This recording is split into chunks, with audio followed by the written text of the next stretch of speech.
श्री राधे राधे। भक्तों, प्रभु की दर्शन की तीव्र उत्कंठा ही मन में हो जाए और दर्शन अभी नहीं मिला है, तीव्र दर्शन लालसा हो जाए तो उतने से ही जीवन पवित्र होने लग जाता है। और दर्शन के प्यासे लोग जब अतिशय व्याकुल होते हैं तो कई बार भगवान अंदर दर्शन दे देते हैं, बाहर बाद में देते हैं। और आप श्रवण कर रहे थे, महाप्रभु जगन्नाथपुरी से चले हैं वृंदावन के लिए, लेकिन उनको नवद्वीप भी जाना था और वहां दर्शन के आकांक्षी लोगों की लाखों की भीड़ थी। इसलिए एक भक्त के घर गए और भक्त फिर व्यवस्था नहीं कर पा रहा था, चारों तरफ से अपार भीड़। तो वे सब के सब पुकार रहे थे भगवान के दर्शन के लिए और सबके मन में यही होने लगा कि हमारा जीवन भगवत भक्ति और भगवत दर्शन के बिना व्यर्थ जा रहा है। और सब प्रार्थना कर रहे हैं, प्रभु कृपा करिए, कृपा करिए। चारों तरफ से भीड़ है, सब पुकार रहे हैं, कृपा करिए, दर्शन दीजिए। इस प्रकार आर्त होकर भक्त जब पुकारने लगे तो प्रभु ने कहा, डरो मत, मैं आ रहा हूं। तब आशा का संचार हुआ, साथ ही साथ हृदय में आनंद का संचार हुआ। निराश होकर लोग आर्तनाद जरूर करते हैं, किंतु ये निराशा का भाव अधिक देर नहीं रहता है। दैन्य और आत्मग्लानि आते ही आनंद अपने आप उदय होता है। तब वे अपनी दुर्मति की बात भूलकर भगवान की कृपा के विषय में सोचने लगते हैं।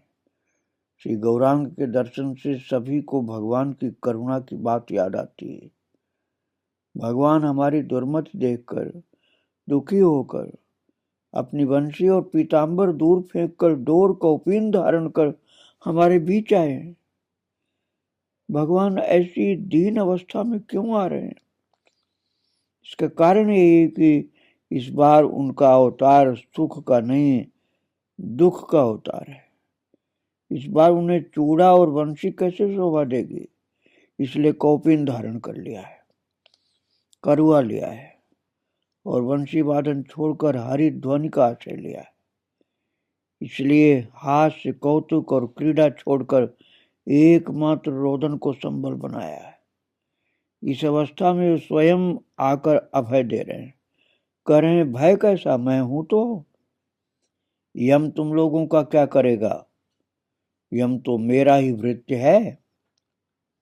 प्रभु का ही सेवक तो वो भी है।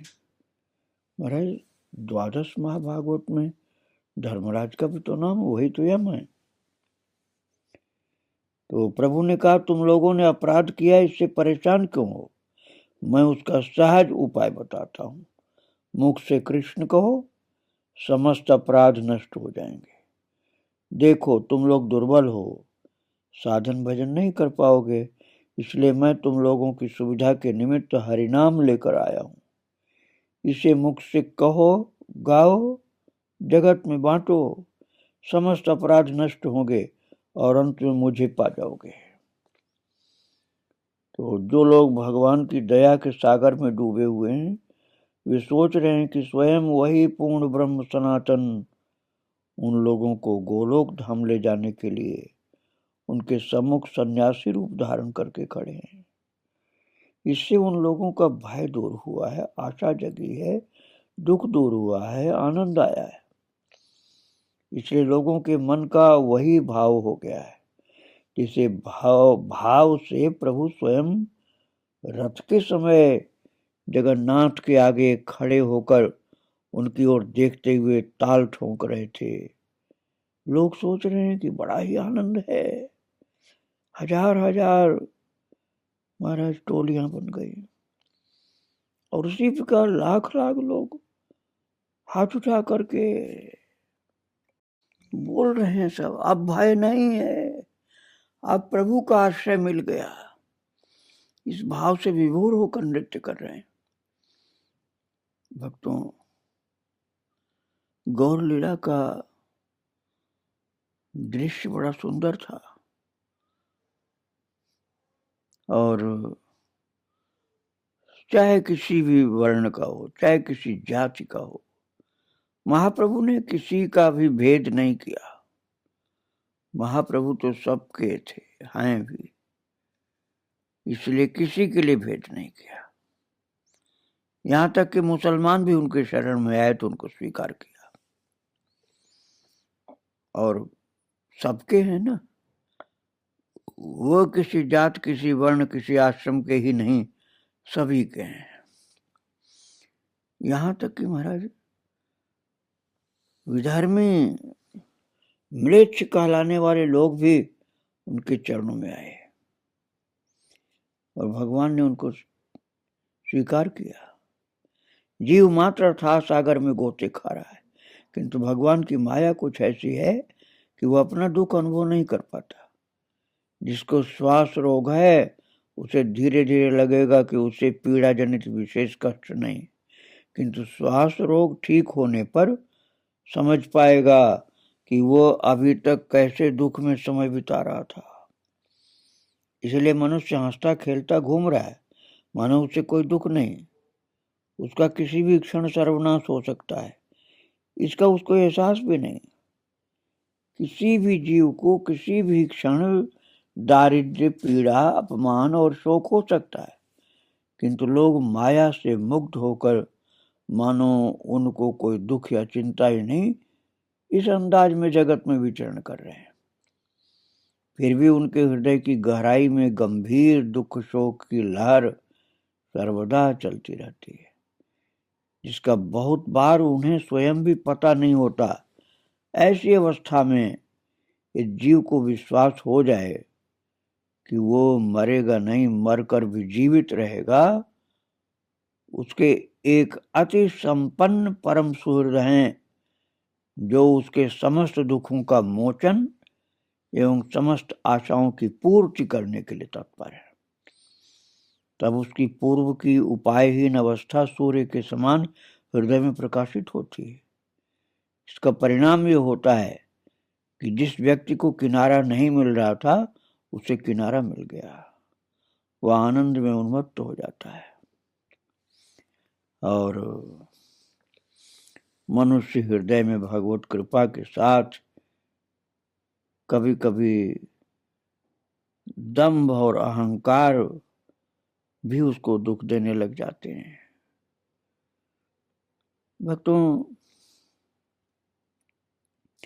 भगवान के पास कोई भेद नहीं। आप कहीं के भी हो, किसी धर्म, किसी मजहब, आप प्रभु के चरणों में आओगे, आपको भगवान अपनाएंगे।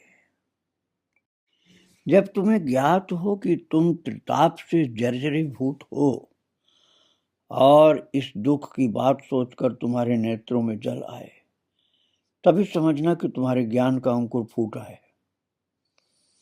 फुलिया में उपस्थित जीव सोच रहे हैं, सम्मुखे दाढ़ाए आछेन पूर्ण ब्रह्म सनातन, गोलोक धामे लय जेते ऐसे छेन पतित पावन।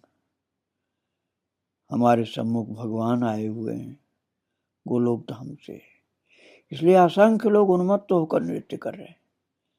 इधर वाचस्पति आकर लोगों की भीड़ के कारण प्रभु के निकट नहीं जा पा रहे, किंतु अंतर्यामी प्रभु ने उनका आगमन और दुख जानकर एक व्यक्ति को भेजकर उन्हें बुलवा लिया। उन्होंने आ करके प्रभु की स्तुति की और वाचस्पति ने कहा, तुम सर्वदा स्वेच्छामय हो। फुलिया आने की इच्छा हुई, आ गए, किंतु तुम्हारा दास ये ब्राह्मण मारा गया। मैंने तुम्हें छिपा रखा है, ऐसा सोच करके लोग मेरा घर द्वार तोड़ रहे हैं। मैंने छिपाया नहीं था, ये लोग समझ रहे मैं छिपा रखा हूं। आप एक बार बाहर चलिए। प्रभु ने मुस्कुराकर स्वीकार किया। वस्तुतः प्रभु बाहर अवश्य आएंगे। कब बाहर आना ये भी अच्छी तरह जानते हैं। इसी बीच भक्तों, बहुत ही महान महान भक्त एकत्रित हुए। भाग्य से वक्रेश्वर कुछ दिन उनके घर रहे थे। वक्रेश्वर का नृत्य देखकर एक भक्त के अंदर विशेष भक्ति इतनी उत्पन्न हुई कि वो उनका प्रेम देखकर अंतर्यामी प्रभु ने उन्हें भी अपने पास बुलवा लिया। तब उन दोनों के मध्य कितना मधुर वार्तालाप हुआ, उसको याद करने से शरीर आनंदित हो जाता है। प्रभु ने कहा, देवानंद, तुम्हारा समस्त अपराध भंजन हो गया। देवानंद ने तुरंत चरणों में गिरकर कहा, प्रभु, आपके वर से मैं सुखी नहीं हुआ। आप वर दीजिए कि जो भी अपराधी इस पुलिया में आकर आपके निकट आपके अपराध भंजन की प्रार्थना करेगा, आप उसका अपराध भंजन करेंगे। प्रभु ने कहा, तथास्तु। इस प्रकार इस फुलिया में अपराध भंजन पाठ की सृष्टि हुई। वहां तभी से लोग अपराध भंजन के लिए आते रहे।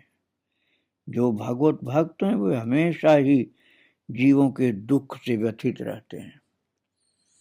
बाहर कोट कोट लोग कलरव कर रहे हैं, हजार हजार टोलियों के रूप में नृत्य और गायन चल रहा, लाखों लोग हरि ध्वनि कर रहे हैं। जिसकी जैसी प्रकृति उसी के अनुरूप आनंद व्यक्त कर रहा है। एकाएक महाराज हजारों दुकानें भी लग गई।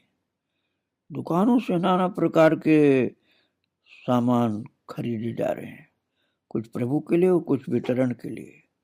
कोई मिष्ठान खरीद कर हरि ध्वनि कर रहा है और हरि ध्वनि करते हुए लुटा रहा है सब खाने की चीजें बढ़िया से बढ़िया, और गरीबों को खिला रहे हैं, कंबल बांट रहे हैं, कपड़े बांट रहे हैं, कोई नृत्य कर रहे हैं, कोई धूल में लोटपोट कर रहे हैं, कोई प्रणाम करते, कोई पदधूलि लेकर चरणों की लगाते हैं शरीर में। वहां यही भक्ति का दृश्य दिखलाई पड़ रहा था।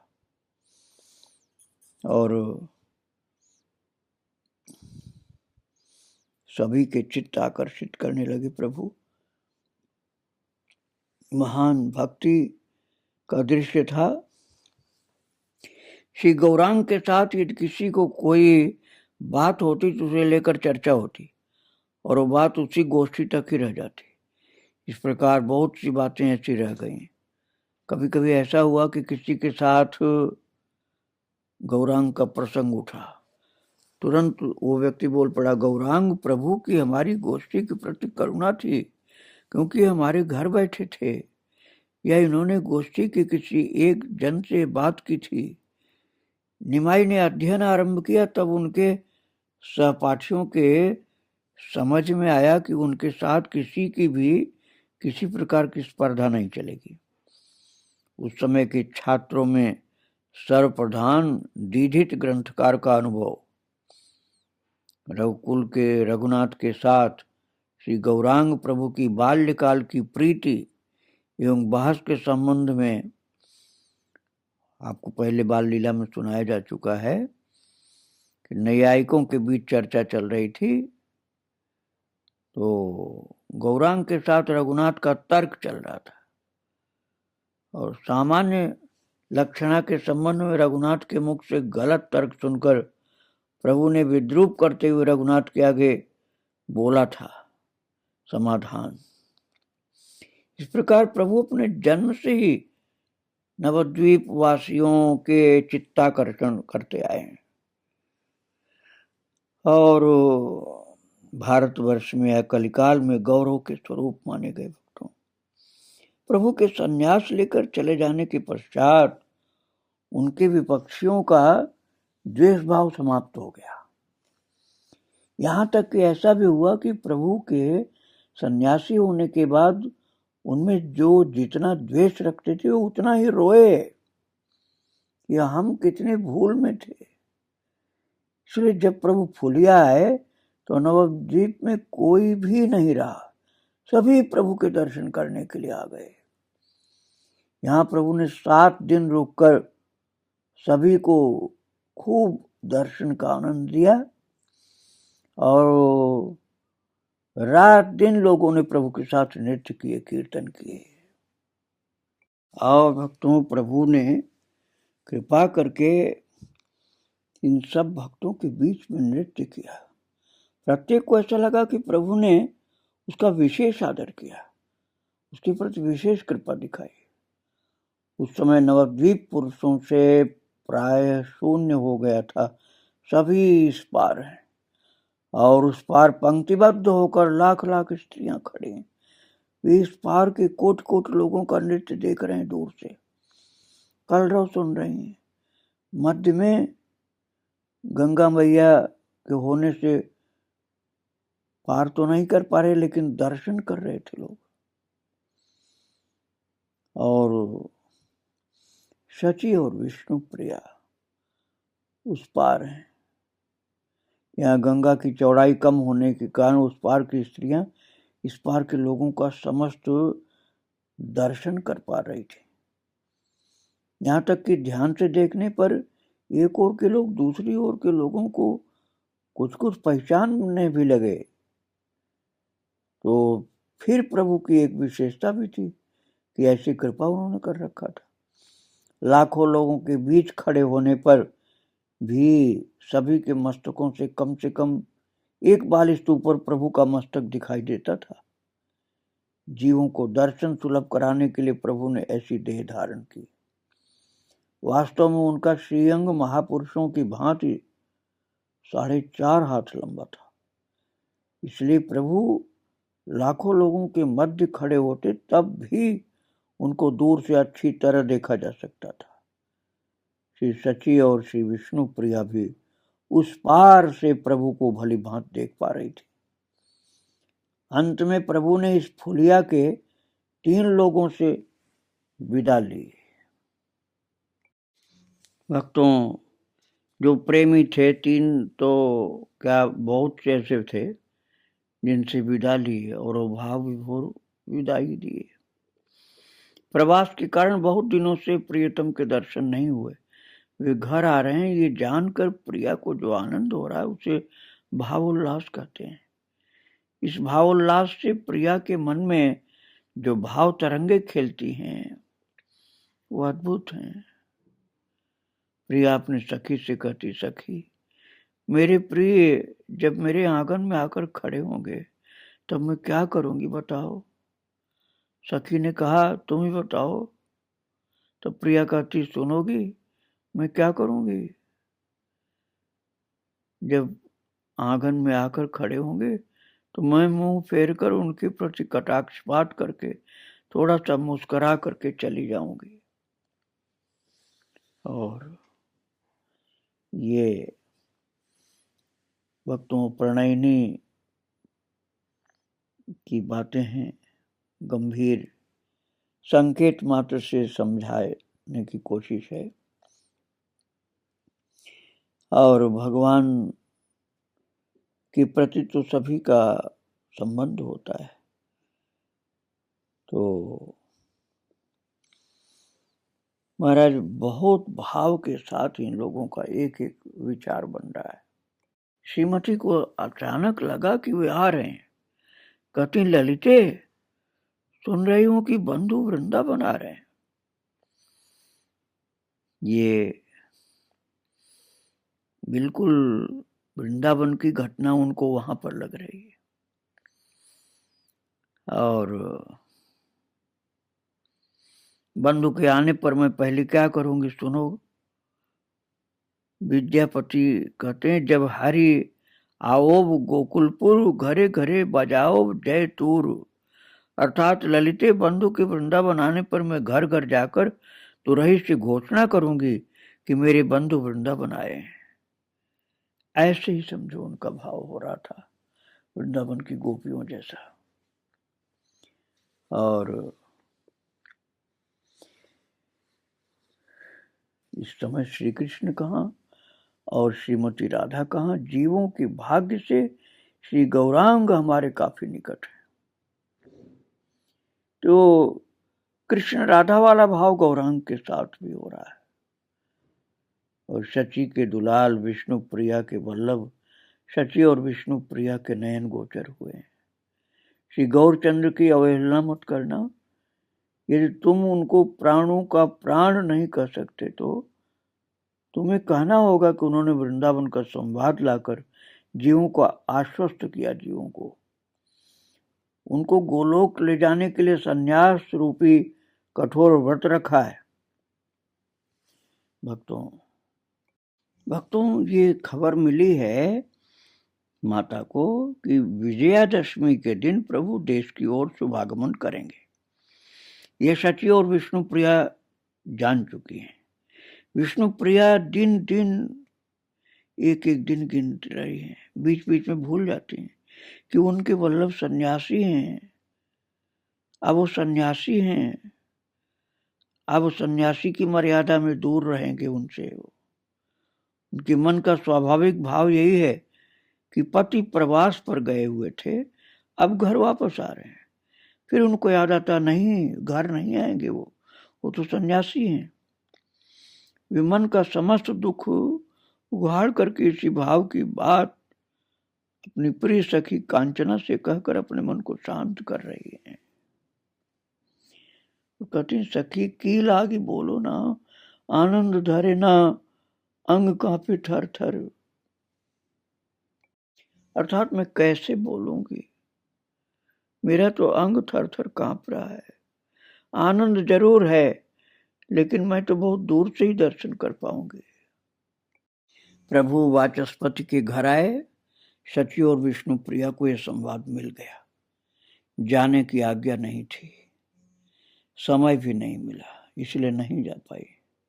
प्रभु फुलिया आए, मध्य में एक नदी, और सन्यासी को एक बार जन्मभूमि का दर्शन करना होता है, इसलिए प्रभु दल के साथ हठात नवद्वीप आए। तुरंत ही चारों ओर खबर फैल गई। लाखों लोग प्रभु के साथ हो लिए। स्त्रियां छतों पर खड़ी हो गईं। प्रभु अपने घाट पर नौका से उतरे, उसी घाट पर जो उनके तैरने का, शाम को बैठने का, साथियों के साथ हास्य कौतुक और विद्या युद्ध करने का स्थान था। प्रभु के चरणों में खड़ा हूं है।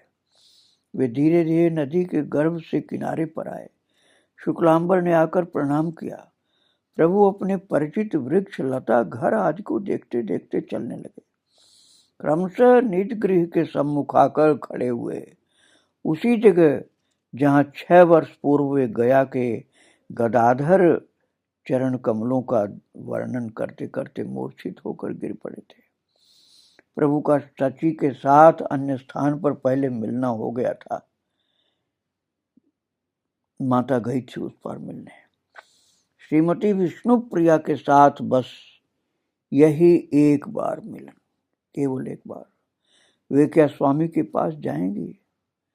प्रभु स्त्री का मुख नहीं देखते। कोई स्त्री उन्हें देखती है तो वे दूर चले जाते। वे किस साहस से प्रभु के निकट जाएंगे? विशेषतः वहां लाखों लोग हैं। उनकी उम्र 19 वर्ष है। वे कोने में रहने वाली कुलवधू हैं। सूर्य का मुख नहीं देखती हैं। प्रभु खुले स्थान पर लाखों लोगों से घिरे हुए हैं। वहां पर हिंदू महिला पूर्ण यौवना गौरांग की पत्नी कैसे जाएंगी? श्री विष्णु प्रिया ने वेणी नहीं बांधी, वेश सज्जा नहीं की, क्योंकि इस समय उनको बाह्य ज्ञान है। श्रीमती पशुपेश में है कि पति के निकट जाए या नहीं। ओट में खड़े होकर पति का मुख देखने की चेष्टा करने लगे, देख नहीं सकी। किंतु प्रभु के श्रीमुख को जन्म भर को देख लेने की वासना तो मन में है। फिर सोचा कि उनके पति उनके आश्रय हैं, उनके निकट जाने में कैसी झिझक। ऐसा सोचते सोचते उनका बाह्य ज्ञान लुप्त हो गया। वे उसी मलिन वेश में, घूंघट में मुख ढके हुए, द्रुतगति से चलकर घर के सम्मुख राजपथ पर गले में वस्त्र लपेटे हुए कातर ध्वनि के साथ प्रभु के चरणों में जा करके गिर गई और प्रभु स्त्री को देखकर तुम कौन हो कहते हुए 2 कदम पीछे हट गए। प्रभु के प्रश्न का उत्तर किसी ने नहीं दिया। जब प्रभु अपने घर के सम्मुख खड़े एकटक सभी प्राचीन परिचित चीजों को हमेशा के लिए देख रहे थे, उस समय अवश्य सभी लोग नीरव रोदन कर रहे थे। अब एकाएक सामने ये दृश्य देखकर सभी स्तंभित और नीरव हो गए। एकाग्र चित्त और अपलक नेत्रों से महाराज महाप्रभु उनके चरणों में पड़ी मलिन वस्त्रों में लिपटी परम सुंदरी युवती को देखने लगे। किसी ने उत्तर नहीं दिया तो श्रीमती विष्णुप्रिया स्वयं बोली। उन्होंने रुद्ध कंठ के आवेग भरे स्वर में कहा, मैं तुम्हारी दासी की दासी हूं। इस कंठ स्वर को सुनकर दुख एवं कष्ट से प्रभु का मुख अचल हो गया। उन्होंने बड़े कष्ट के साथ पूछा, तुम्हारी क्या प्रार्थना है? विष्णु प्रिया ने कहा, प्रभु आपने तीनों लोक का उद्धार किया, केवल विष्णु प्रिया दासी भवकूप में पड़ी रहेगी। ये सुनते ही महाराज सबके रुदन चालू हो गया, आंखों से आंसू गिरने लगी और केवल प्रभु और विष्णु प्रिया को छोड़कर सभी रोने लगे। सिर झुकाए हुए प्रभु क्षण भर चुप रहे, फिर बोले, तुम विष्णु प्रिया हो, तुम अपने नाम को सार्थक करो, तुम कृष्ण प्रिया बनो। विष्णु प्रिया बोली, मैं तुम्हें छोड़ श्री कृष्ण को नहीं देख पाती। प्रभु पुनः चुप हो गए। अपने चरणों से दोनों खड़ाऊ निकाल कर विष्णु प्रिया से कहा, हे साध्वी, मैं सन्यासी हूं, मेरे पास देने को कुछ भी नहीं, मेरी ये खड़ाऊ लो। मेरे कारण तुम्हारा जो विरह है उसे इनसे शांत करना, इन्हीं खड़ाओं से, इन्हीं पादुकाओं से अपने विरह को शांत करो। तब श्रीमती विष्णु प्रिया ने स्वामी की दोनों पादुकाओं को, खड़ाओं को प्रणाम किया और उठा करके मस्तक पर रख लिया। तत्पश्चात उन्हें चूम करके हृदय से लगा लिया। लाख लाख लोग हरिध्वनि करने के अश्रु प्रवाह करने लगे, रोने लगे। और भक्तों, चरण रज में विष्णु प्रिया पड़ी हुई है, प्रभु के चरण रज में खड़ाओं को हृदय से लगा रखी है, सिर पर रखी थी, फिर अपने हृदय से प्रभु के चरणारविंद हैं ये, ऐसा मानकर हृदय से चिपका लिया है। इतनी सुंदर भाव भरी उनकी स्थिति थी कि वे आनंद से भरपूर होकर के कभी रोती हैं, कभी हंसती हैं। प्रेम की समाधि लग गई। आइए इसी दृश्य को हृदय में रखें। सम्मुख खड़े हैं गौरांग महाप्रभु और विष्णु प्रिया उनके चरणारविंद की दोनों पादुकाओं को अपने सीने से लगाई हुई, नेत्र बंद करके रज में मस्तक रखी है और प्रेम समाधि में डूबी हुई है। यही भाव, यही छवि हृदय में रखी है। श्री राधे राधे। जय जय श्री राधे श्याम, जय जय श्री सीताराम। गौरांग महाप्रभु की जय। श्री राधे राधे।